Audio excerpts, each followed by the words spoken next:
Now, this is treacherous, and this is an example of what Israel has to live with every day. And they want to live and they don't want to die. The fact is, you do have Palestinian terrorists, and that no matter how much Israel tries to reach out, no matter how much the international community tries to justify the Palestinians, the fact is Israel lives under the gun, lives under the knife, and their people are always at risk.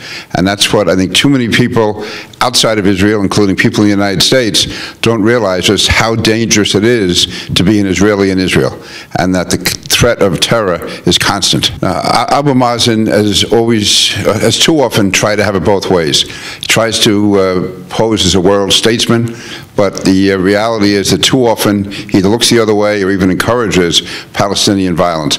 Obviously, the moment that this occurred, these attacks began, Abu Mazen should have condemned them outright. Whether he ends up condemning it later on doesn't really matter. That should have been condemned. They should have been condemned immediately.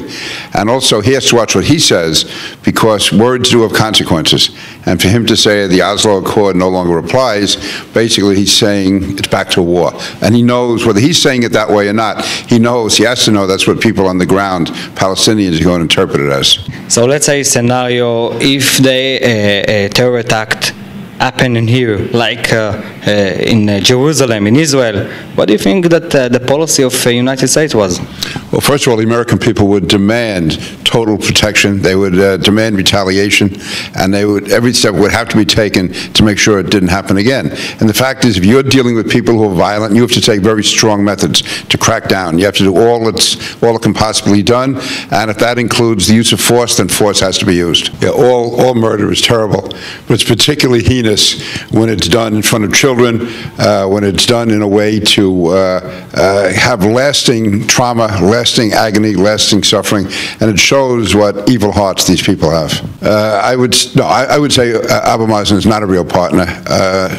It's really up to the Israelis to decide how much they want to trust him. That's my point. It's not for us to say. It's up to the Israelis. They have to do what they have to do to protect themselves against terrorism, and they have to decide how much they trust Abu Mazen and how much they want to deal with him. What do you think about the deal with Iran? The deal with Iran was terrible.